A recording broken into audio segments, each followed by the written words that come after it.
इमरान खान जो है ना, झूठों का आईजी है, झूठों का सरदार है, झूठों का मलिक है। पीटीआई वालों को भी समझ आ गई है, इसलिए धड़ाधड़ लोग पीटीआई छोड़ना शुरू हो गए। यहाँ पे भी बाहर नहीं रहेगा, यहाँ पे भी ये अंदर जाएगा और इस बार ये लंबा जाएगा। अब आप फिक्र ना करें, आप भी देखें, मैं भी देख रहा हूँ। पाकिस्तान में बेवकूफ लोगों की भरमार ना होती तो पाकिस्तान का ये हाल होता। आज रात 18 मई है, आज रात से मजीद तेजी आएगी अभी ऑपरेशन में। अस्सलाम वालेकुम नाज़रीन, आप देख रहे हैं मुबश्शिर लुकमान यूट्यूब चैनल। मैं हूं महविश तबस्सुम। नाज़रीन, खान साहब कह रहे हैं कि एक इंडिपेंडेंट कमीशन बनाया जाए जिससे ये पता चले कि जानबूझकर जो कुछ भी हुआ ये सब करवाया गया है एक प्लान के तहत, सो दैट तहरीक इंसाफ और फौज जो है वो आमने सामने आ जाए। सर क्या कहते हैं? वो कहते हैं कि 1971 में भी ऐसा ही हुआ था और अब हमारे साथ भी ऐसा ही हुआ है। इमरान खान जो है ना, झूठों का आईजी है, झूठों का सरदार है, झूठों का मलिक है। आप ये देखें कि जो लोग मर गए उनके मतलब कह रहा है कि वो पार्टी के हैं, जो पकड़े गए उनके मतलब कह रहा है वो पार्टी के नहीं हैं। दूसरी बात है कि पार्टी के लीडर्स की ऑडियोज़ आ गई, वीडियोज़ आ गई कि पहुंचो कोर कमांडर हाउस, पहुंचो वहाँ पहुंचो। वो बंदे पकड़े गए जो कर्नल शेर का मुजस्मा जिन्होंने उखाड़ा, जो एम आलम के जहाज़ को जिन्होंने हमला किया, कोर कमांडर हाउस में गए, जो GHQ में गए, उनकी आइडेंटिफिकेशन हो गई। कई तो इनके अपने अहदेदारान हैं यार, अपना डिफरेंट काउंसिल्स में, डिस्ट्रिक्ट्स में। आप कैसे कह रहे हैं कि और लोग हैं? यानी ये आदमी रात को पता नहीं क्या खाता है कि उसके बाद कुछ भी बोलना शुरू हो जाता है। तो झूठ की भी एक हद होती है। अब तो पीटीआई वालों को भी समझ आ गई है, इसलिए धड़ाधड़ लोग पीटीआई छोड़ना शुरू हो गए हैं कि उनको पता है यार कि ये तो झूठा आदमी है और इसका तो कोई पता नहीं कल फिर मुकर जाएगा अपनी बात से। सही। तो यानी जो खान साहब कह रहे हैं कि ये जानबूझ के एक प्लानिंग के तहत किया गया, इसमें कोई सच्चाई नहीं। इसमें सच्चाई है, जानबूझकर ये पीटीआई ने किया है, पूरे प्लानिंग के साथ किया है, कोई इसमें गलत बात नहीं है। और ये वन ऐसे मजम्मत क्यों नहीं किया? आज तो आरिफ अलवी बोल पड़ा, और दांतों में कीड़ा निकालने वाला आदमी जो है वो बोल पड़ा है कि इमरान खान को मजम्मत करनी चाहिए 9 मई की बात की। क्यों कह रहा है वो ये? और आज यानी उसको आज ख्याल आया है कि वो सुप्रीम कमांडर है आर्म फोर्सेस का, चलो आ गया तो अब इमरान खान जवाब देना, मजम्मत कर देना, चले कम से कम पता चले ना।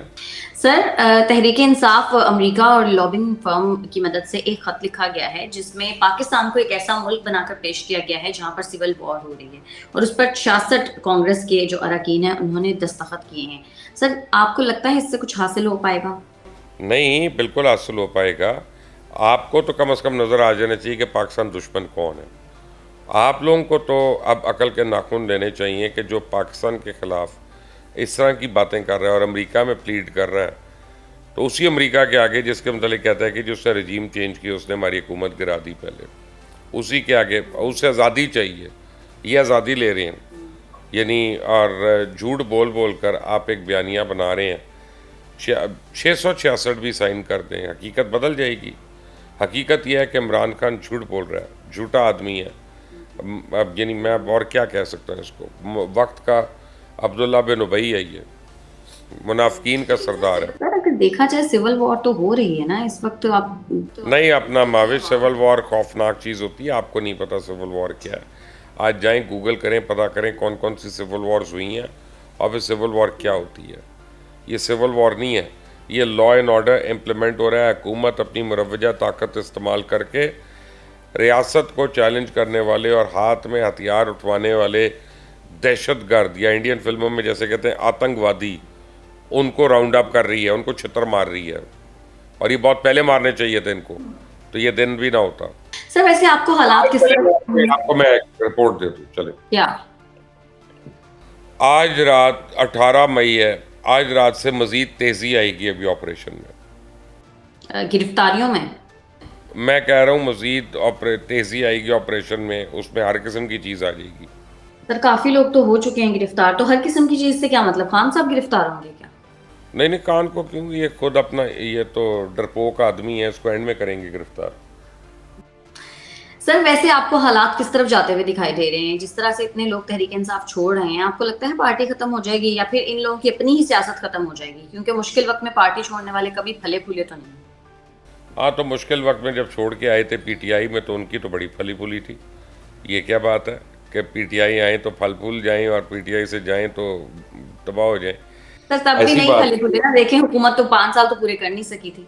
नहीं महाविश, बात यह है कि हर एक जो है एंटी पाकिस्तान है नहीं किसी भी पार्टी में, और हर एक किसी भी पार्टी में पाकिस्तान का दुश्मन नहीं है, और हर एक को बेवकूफ़ भी नहीं है कि अगर इस तरह का बयानिया ही बनाया जा रहा हो तो वो उस पर यकीन करना शुरू हो जाए। तो क्या ऑप्शन है फिर उनके पास? अगर वो छोड़े नहीं तो और क्या करें? सर जस्टिस काजी फाइज ईसा साहब को इस हफ्ते में किसी भी बेंच में शामिल नहीं किया गया। वो रूटीन का जो चैम्बर वर्क है वो करेंगे। आपके ख्याल में वो खुद केस नहीं लेना चाह रहे या फिर उनको जानबूझकर साइडलाइन किया जा रहा है? उनको तो मेरे ख्याल है कई हफ्ते से कोई केस नहीं मिला, ठीक है ना, तकरीबन ये ऑफ हैंड तो नहीं पता लेकिन कई हफ्तों से नहीं मिला। चीफ जस्टिस साहब जो हैं वो उनसे खार खाते हैं, चीफ जस्टिस साहब उनको पसंद नहीं करते, और उन दोनों के बड़े इख्तलाफात हैं। और काजी फाइज साहब ने कई दफ़ा लिख कर निशानदेही करने की कोशिश की कि आप अदालत को ज़ाती मिराज मत बनाएं, ज़ाती मिल्कियत मत बनाएं, और चीफ जस्टिस को उन्होंने करेक्ट करने की कोशिश की कि ये 4-3 का डिसीजन है, 3-2 का नहीं है।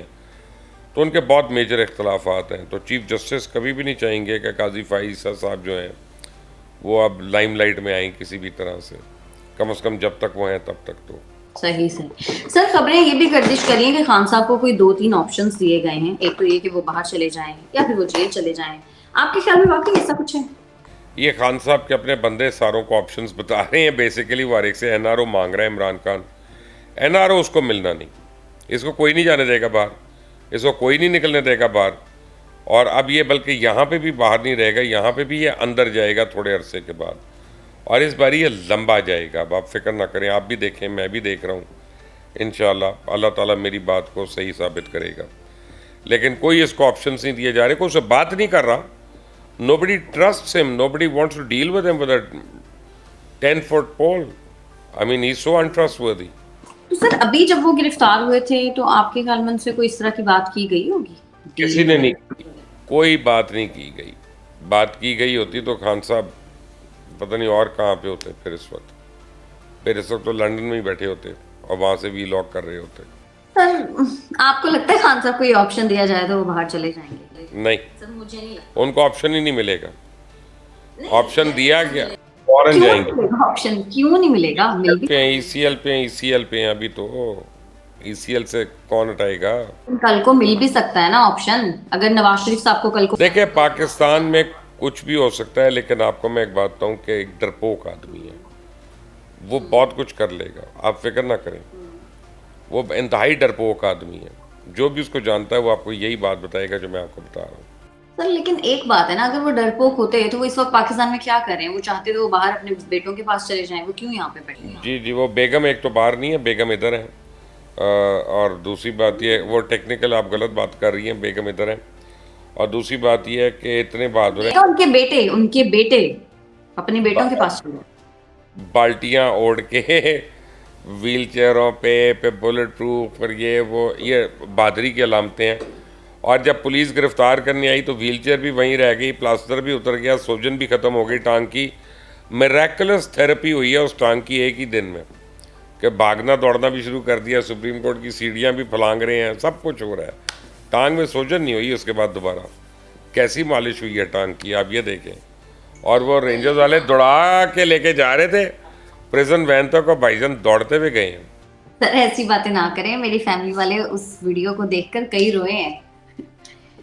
यहाँ पे इवन हमारे जानने वाले कई जो पाकिस्तान तरीके इंसाफ के पाकिस्तान में अगर बेवकूफ़ लोग ना होते, पाकिस्तान में बेवकूफ़ लोगों की भरमार ना होती तो पाकिस्तान का ये हाल होता।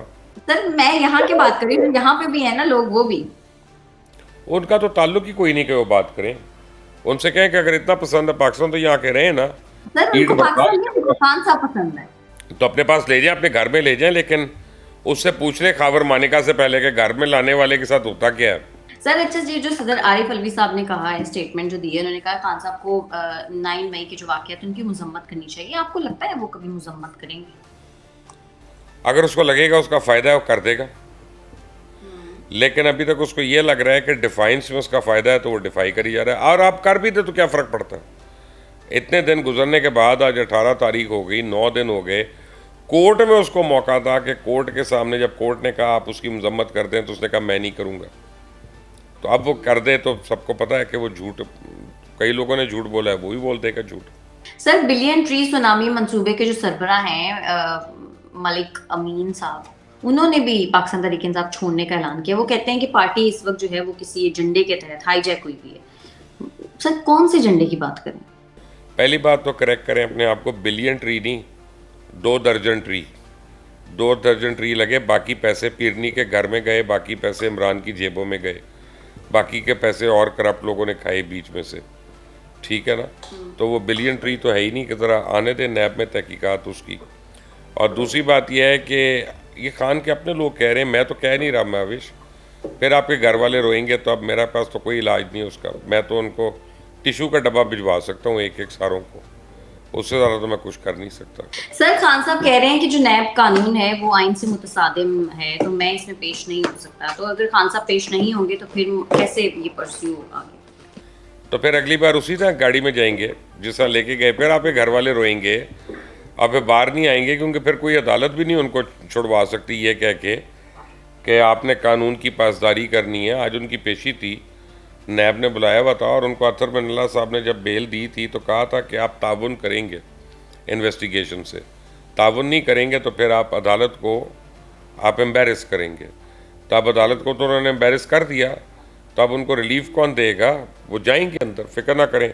और आगे बड़ी गर्मी आ रही है महविश, बरसात भी और गर्मी भी, और ये हमारी जेलों में ना पंखे नहीं होते, बड़े बुरे पंखे होते हैं। एसी तो इमरान ने निकलवा दिया था जब नवाज शरीफ जेल में था, तो इसको तो किसी ने 1 क्लास जेल भी नहीं देनी, अखबार पढ़ता नहीं, और चीज़ों की उसकी ज़िंदगी में ज़रूरत है, वो जेल में मुयस्सर नहीं होंगी, तो फिर भाईजान को जेल बड़ी बुरी लगेगी। सर मैं सोच रही हूँ उनको ऑस्ट्रेलिया की जेल में बंद कर देते हैं, क्योंकि मई जून जुलाई में यहाँ तो ठंड होगी। एनआरओ मिलेगा तो कोई बाहर जाएंगे ना, बाहर नहीं जाने देगा आपको इनको। सर वैसे जो 9 मई के वाकयात की मजम्मत की बात है, खान साहब से आज पूछा गया कि आप इन वाकयात की मजम्मत करेंगे, उन्होंने कहा दुनिया में कौन है जो मजम्मत नहीं करेगा। मजम्मत तो उन्होंने कर दी। उन्होंने नहीं की, उन्होंने नहीं की। वो कहें कि मैं उन लीडर्स को जिन्होंने कहा था, कारकुनों को तलकीन की थी कि यहाँ पहुँचो, ये करो, मैं उनको पार्टी से निकाल रहा हूँ, ज़रा उनसे कहें ये मजम्मत करें ना, फिर मैं मानूँ कि झूठ बोल रहा है कि अपनी पार्टी छोड़ रहे हैं। अब रह कौन गए हैं खान साहब? हाँ, तो फिर अपना बाकियों को, यानी इसका मतलब है आप उन लोगों को असूल के ऊपर नहीं निकाल सकते जो पाकिस्तान को जलाने की सियासत करते हैं, तोड़ने की सियासत करते हैं। माविश अब जो मर्जी कर ले, अब वो चिड़ियाँ चुग गई खेत, अब पछतावे क्या हवत, ये वो वाली बात है। लेकिन सर मुझे बस ये टेंशन है फिर से खान साहब गिरफ्तार, पहले ही मुल्क का इतना नुकसान हो गया। बहुत ज़्यादा अभी जल्दी इंशाल्लाह होंगे और लंबे अरसे के लिए जाएंगे। आप काफ़ी वीलॉग्स कर सकती हैं उनकी गिरफ्तारी के दौरान। वो लंबे अरसे के लिए चले जाएंगे जेल? मुझे तो मुल्क की फिक्र है ना, लोग बाहर निकल के गाड़ियां। इंशाल्लाह नहीं, अब आप ज़रा निकलने की कोशिश भी करेगा कोई तो उसको शुद्ध कर लेंगे सारे, फिक्र ना करें। बात बताऊं, लोग निकलेंगे फिर भी। चलें आप, ये आपकी खुश फहमी है। सर चलें ठीक है, मैं भी यही हूँ, आप भी यही हैं। देखते हैं आप पर्थ में, मैं लाहौर में हूँ, फ़र्क ही है। सर नहीं, मैं बस ये कह रही, देखते हैं किसकी बात सच होती है। ठीक है मुबश्शिर साहब, बहुत शुक्रिया आपका आज के प्रोग्राम के लिए। नाज़रीन आज के प्रोग्राम से इतना ही। अगर आपको हमारी वीडियो पसंद आती है तो चैनल को कर दें लाइक, सब्सक्राइब और शेयर, और अपनी कीमती राय से हमें जरूर आगाह कीजिएगा। हमें इजाजत दें।